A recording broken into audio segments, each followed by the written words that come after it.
Admettons que le gouvernement actuel ne plaise plus aux Français et qu'une révolte populaire se mette en place. Imaginez alors dans les rues le chaos et que des ultras de deux clubs rivaux, tels que l'OM et le PSG, se rassemblent pour tenir tête à ce gouvernement. Rachid Zerwal qui chope Bardella par le callback là. Tu ne commences pas à me choper par le callback. Bon, je tire un peu par les cheveux, mais en gros, c'est ce qui s'est passé en 2011 en Égypte.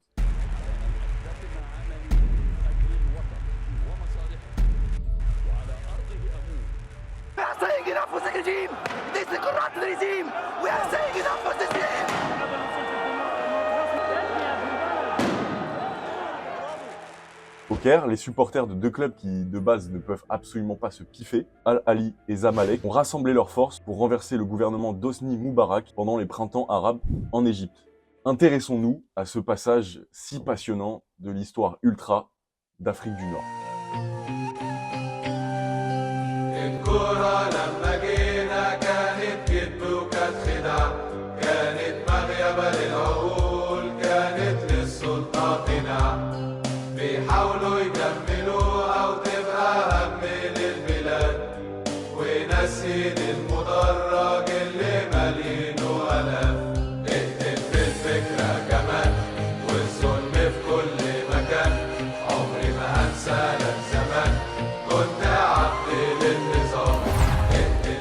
Avant de rentrer dans le lard, dans le vif du sujet, évoquons rapidement les deux clubs. D'un côté, on a Al-Ahly, créé en 1907, qui est considéré comme le club du peuple, du moins il est surnommé comme tel. L'institution, c'est une figure de l'anticolonialisme aux couleurs rouge et blanche, qui renvoie en fait à celle du drapeau égyptien précolonial. Dès 1925, le président du club décide qu'il sera réservé qu'aux locaux, ce club. Et dans son histoire, Al-Ahly sera malgré lui un club toujours lié à la politique. En fait, il est trop important dans le cœur des habitants du Caire. Après la Seconde Guerre mondiale, conflit durant lequel l'Égypte est restée neutre jusqu'au printemps 1945, le club devient un instrument pour divertir et contrôler les masses. Nasser, président égyptien de 1956 à 1970, en deviendra même le président d'honneur. En 1967, 3 ans avant la fin du règne de Nasser et en pleine guerre des 6 jours, le football est désintégré de la surface du pays des pyramides, considéré comme une distraction néfaste pour le peuple.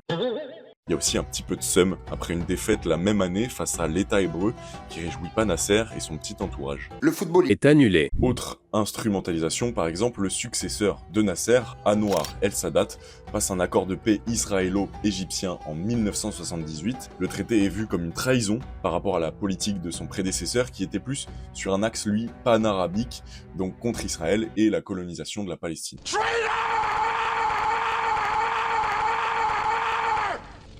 Pour se faire un peu pardonner, il dira « Bon, vous me foutez des Palestiniens dans l'équipe d'Al-Ahly, comme ça tout le monde voit que je suis gentil avec les autres Arabes, et plus personne m'emmerde. » Grosso modo, c'est l'idée, et bon, pas sûr que ça ait marché. Et en 2007, lorsque le Fatah et le Hamas se battaient pour avoir le contrôle de Gaza, le seul jour où les armes se sont tues, c'était quand Al-Ahly a gagné face à Zamalek, c'est vous dire la portée du club. Et d'un autre côté, on a Zamalek, créé en 1911 par un avocat belge, venu pour la construction du tramway dans la capitale égyptienne. Elle sera à l'avenir celle des bourgeois d'Égypte, surnommés ainsi les chevaliers blancs, symbole de la pureté de l'aristocratie égyptienne.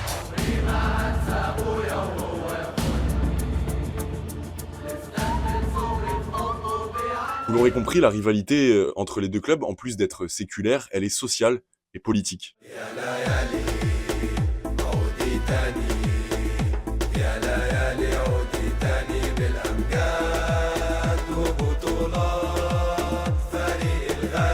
En 2002, sur le continent africain, pour la première fois, un groupe d'ultras apparaît. Ce sont les Zemachkine de l'Espérance de Tunis.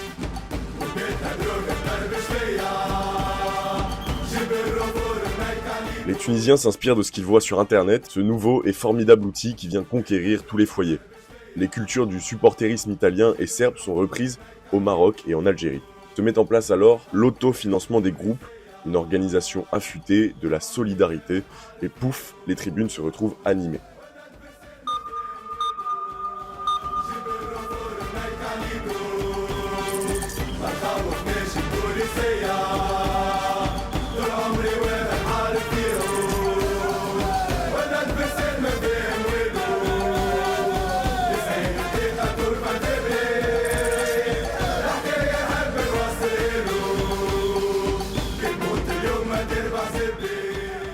En 2007, les Égyptiens, ils regardent un peu les voisins du coin de l'œil et ils sentent cette odeur de soufre qui sort des fumigènes et ils sont en mode « bah ouais putain c'est stylé, et venez on fait pareil ».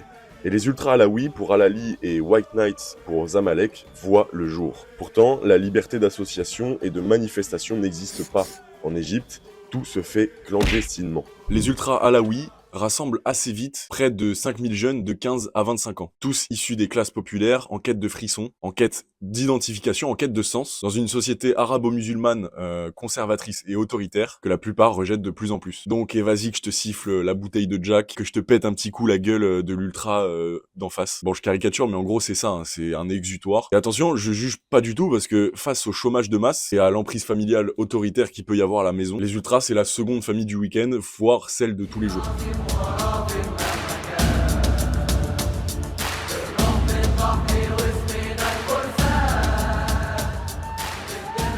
Les ultras des deux clubs se montrent ensuite assez vite contestataires, ils sont autonomes, ils se revendiquent anti-médias, anti-police et anti-foot business. Je pense que vous sentez déjà un peu la vibe révolutionnaire. Ces jeunes, ils en ont gros sur la patate et ils commencent à avoir mauvaise réputation. Le gouvernement, voyant qu'ils étaient capables de s'organiser et de bonne manière, prend un malin plaisir à les maltraiter via la police ou carrément les militaires. Ces mecs-là sont hors du système, alors ils se gênent pas pour être les premiers à critiquer Moubarak et son régime, même à le siffler au stade.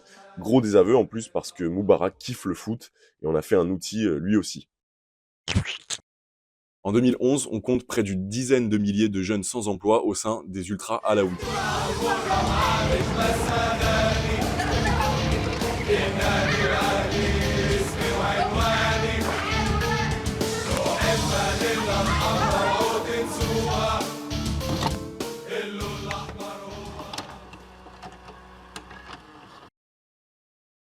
أنا شايف إن هم عملوا حاجة أعمق من السياسة اللي حركهم هو الشعور الوطني يا أخي حب مصر. Moubarak est en place depuis 1981, 30 ans en 2011 donc que le vieux père est au pouvoir, il fallait que ça cesse. Autorité, corruption, gouvernement, liberticide et inégalité sociale ont mené le gouvernement à sa propre chute. كان النظام السائد نظام قمعي للغاية في كل المجالات الحياة، فاتطورت الأمور شوية شوية المواجهات ما بين مجموعات الألتراس وما بين قوات الأمن في الوقت ده. Arrive donc le 25 janvier 2011. Un jour que l'on surnommera le jour de la colère.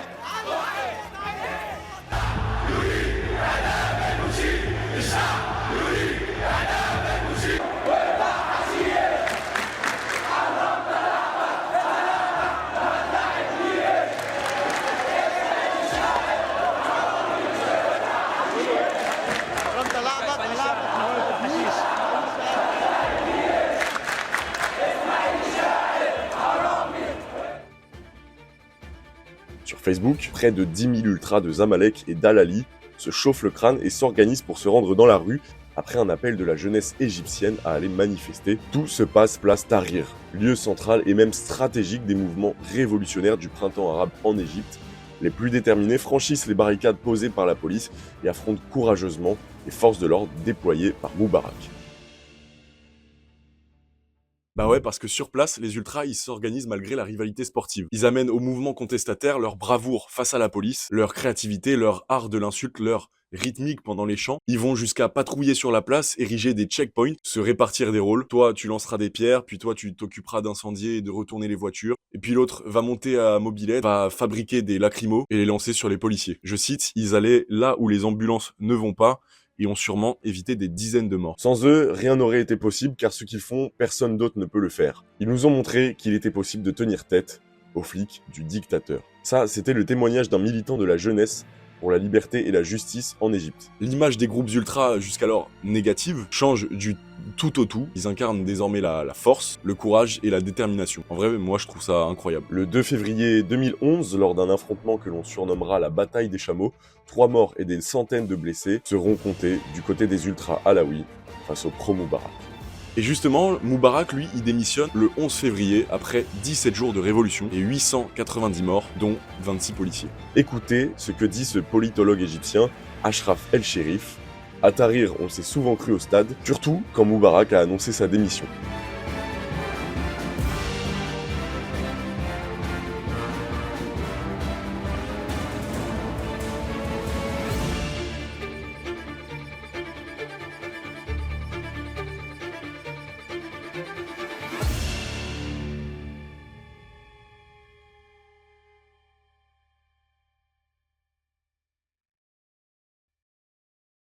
Mais malheureusement, nos ultras vont pas s'en tirer comme ça. Le 1er février 2012, Al-Masri reçoit Al-Ahli au stade de Port Saïd. Les rouges et blancs gagnent 3-1, net, efficace. Mais à la fin du match, rien se passe comme prévu. Les ultras port-saïdiens, surnommés les Green Eagles, se comportent bizarrement. Ils envahissent d'un seul coup le terrain et agressent les ultras alaouis, armés de pierres et de couteaux. Les lumières du stade ont été éteintes pendant 20 minutes et les portes de sortie sont verrouillées et les stadiers, comme les forces de l'ordre, n'agissent pas. C'est suspect. Les ultras du club de la capitale semblent avoir été victimes d'un étrange complot, comme si on se vengeait sur eux. Le stade de Port Saïd porte les stigmates de ce que les autorités voudraient présenter comme un terrible accident et que les victimes voient plutôt comme un massacre organisé. Résultat, 74 morts et près de 200 blessés graves. Au même moment, les ultras de Zamalek apprennent la terrible nouvelle, alors que leur équipe disputait un match face à l'équipe d'Ismaïla. Et encore malgré la rivalité, ils retournent leur banderole par solidarité. Ce massacre, parce que c'est vraiment le mot qu'il faut employer, le massacre de Port Saïd, c'est une véritable plaie ouverte. Encore aujourd'hui, c'est un véritable traumatisme. شاهد صورته ذكرى دايما في البال هتف ضد المجلس بأعلى صوت وعمره ما اختار السكوت وفي الميدان. La plupart des ultras accusent le gouvernement militaire en place depuis le départ de Moubarak, une vengeance donc politique après les agissements des ultras pendant la révolution des printemps arabes. Bizarrement, cet événement tragique intervient un an, jour pour jour, après la bataille des chameaux, dont on a parlé juste avant. Donc visiblement, l'affront n'avait pas été digéré et les Diables Rouges, les supporters des Diables Rouges, ont été victimes d'une revanche. Mais une revanche de qui, précisément? Chez les ultras, on pense au ministère de l'Intérieur, aux hauts dirigeants militaires, le CFSA, le parti de Moubarak, donc humilié pendant la révolte de 2011. Ces supporters du plus grand club de football égyptien ne sont pas célèbres que dans les stades. Habitués des confrontations avec la police, ils sont convaincus d'être la cible d'une vengeance organisée. Ils nous poussaient alors que nous étions dans le haut des gradins. Certains ont chuté, ils sont morts. Les forces de sécurité n'ont rien fait pour empêcher ça.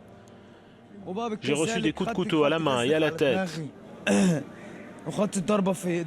Le procès est intenté vers les ultras d'Al-Masri, mais les supporters d'Al-Ahli le savent, les vrais responsables ne répondront jamais de leurs actes. Les ultras de Zamalek payeront aussi leur participation à la révolution. Le 8 février 2015, au stade de l'armée du Caire, la police s'en prend violemment à des supporters un peu trop dispersés. La réprimande est bien évidemment disproportionnée, étrange, et fait 20 morts.